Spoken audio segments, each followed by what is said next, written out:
Hello, hi, all parents, families, guardians of my students. Hi, my name is Mr. Huynh, and yes, welcome to CTE STEAM Lab. Just a quick, brief introduction about me. I am the newest teacher at FITZ. I teach CTE STEAM Lab, and what this means is that I teach all these courses that has to do with career technical education. You might have known these classes as ROP or vocational classes, but the name has changed now to become CTE. And yes, I am really excited to be here. It's my first year at FITZ, and I can't wait to see what this year will entail. So again, I teach two subjects within the CTE STEAM Lab. Period 3 and 6, I teach design and modeling. Period 3 and 4 and 5, I teach robotics. Both classes have different curriculum, but they're very similar. In design and modeling, we go over 3D designing, they go sketching, they draw different kind of models, and we have a lot of fun with these different types of drawings and designs that we can do as an engineer. For my robotics class, it is a lot more hands-on where they get to build robots, design robots, go through the engineering design process, and basically learn what it's like to be an engineer in the industry and to design.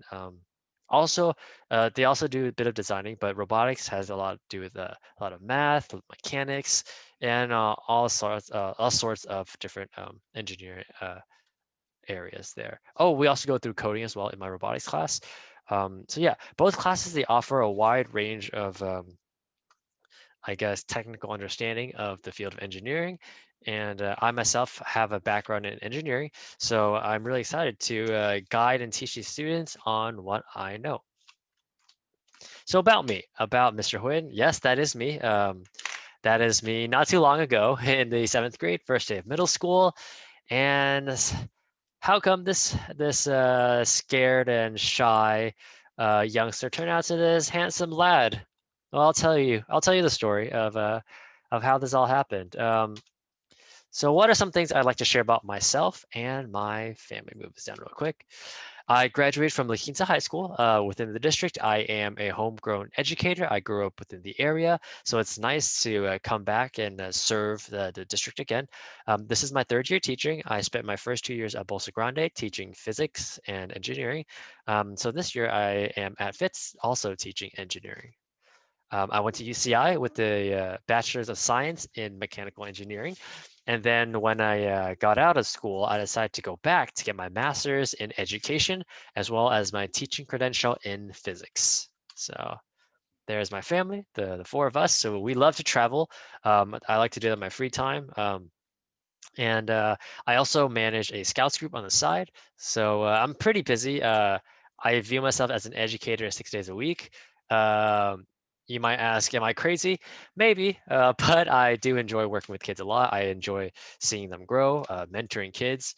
And yeah, I do this on the side as well as my main job. So, oh, and favorite movie, Thanos, Big Boss. I love Marvel movies. I love comic books. I grew up reading them. So as I grew older, when the movies came out, I was in love with them. Especially when Infinity War came out, Endgame. I just love the entire concept of these movies, how they are a continuation of each other, and they also display tech and the STEAM and engineering as well in these movies, which I really appreciate. There's me as as Thanos for one of my Halloweens. Who knows what I might be for Halloween this year? It is a surprise, so we'll just wait and see. And Naruto is my favorite cartoon I like to watch on my free time. When I have free time, this is the cartoon of my choice, Naruto. Love that guy. So, what are some activities I enjoy doing personally outside of teaching? Uh, as as a millennial or a Gen Z, I spend most of my time on social media, just catching up on news, entertainment, seeing what's up with the world. Just when I'm bored, I go on YouTube, Spotify, Instagram, my top three social media of choice. Anything around that or anything outside of that, I don't really bother because I'm not really interested in them. I love to sing, or I'm a really huge fan of music in general. Uh, I haven't seen in a long time, so I hope to revisit this hobby again. I love to travel again. My goal is to actually travel to all 50 states within the country.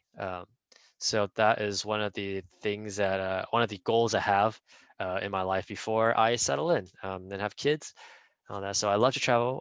So this was in Alaska with my mom, and this was also another picture I took. So in addition to traveling, I have a niche for photography. I love taking pictures of of scenery, scenic shots, candids.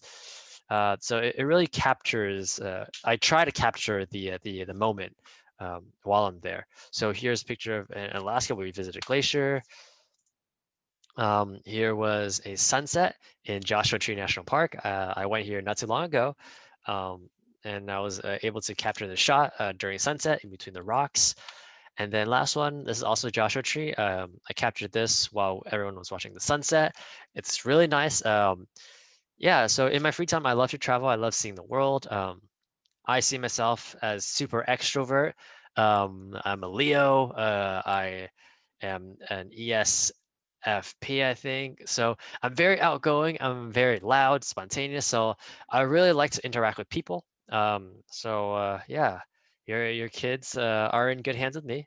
They'll be hopefully they'll be entertained by my enthusiasm for the world and for the subject matter. So I am again really excited to be here to share what I know with the kids. What did I do over summer break? I like to share this with the kids because I've been at home working since March.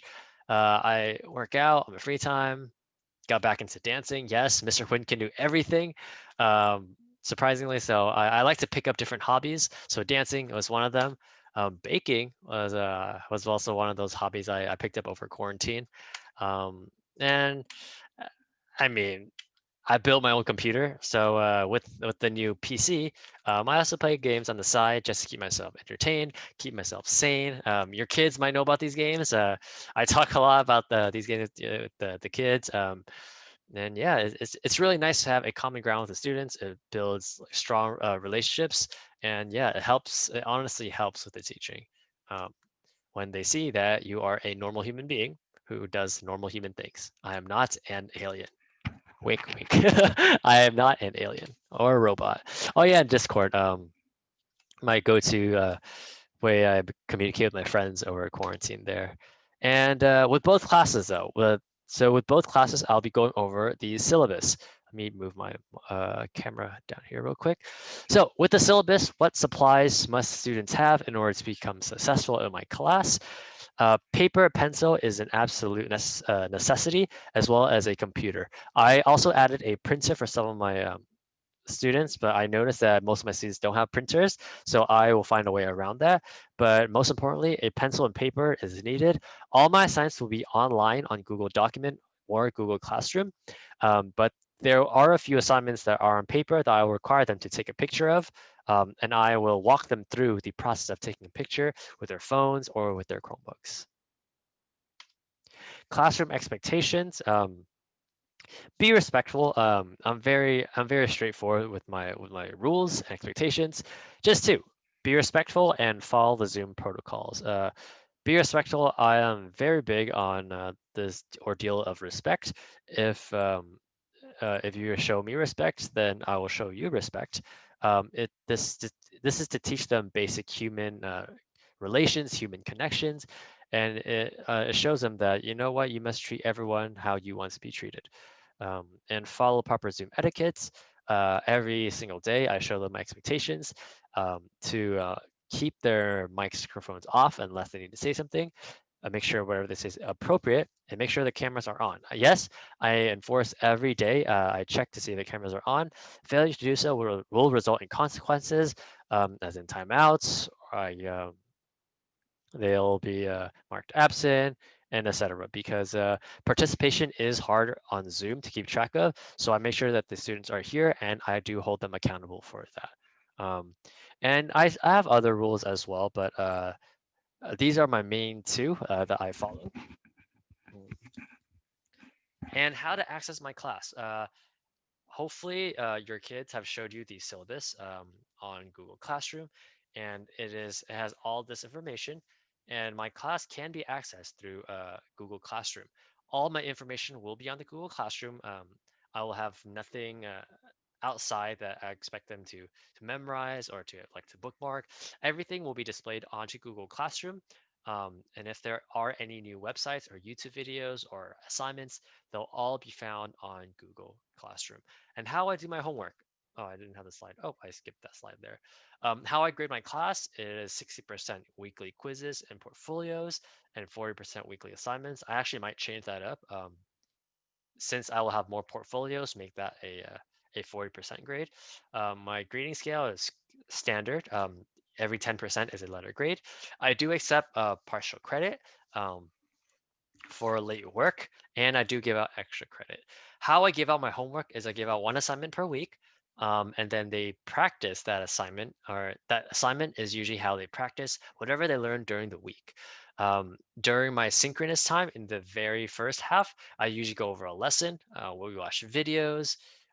We have activities, we discuss, we talk about the news, we talk about all these different topics. And during the asynchronous, towards the latter half, I'll give them the time to finish their assignments, possibly play a couple games with them, just to interact with them, Kahoots, watch videos. Mark Rober, I love Mark Rober. He is an excellent resource for the students, especially while we're distance learning.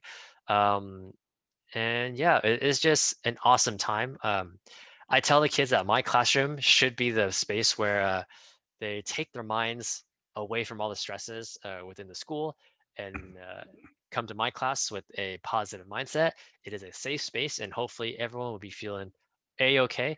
I like to do a 20-minute checkup or a 15 to 20-minute checkup on everyone on their social, emotional, I guess, well-being, and I do that every day. I walk them through a breathing exercise. So it's really nice to interact with the kids just to see how they're doing, make sure they're doing okay. Because at the end of the day, if they're not doing okay, then they're not learning. So I had to make sure that everyone is okay and everyone's learning, and most importantly, everyone is having fun. So yes, thank you so much for trusting me with your students, with your kids. And if you need to ask me any more questions, concerns, feedback, please feel free to email me. I left my email on the slides, on the back to school night slides, and I can't wait to hear back from all the parents. Thank you so much. Have a nice one.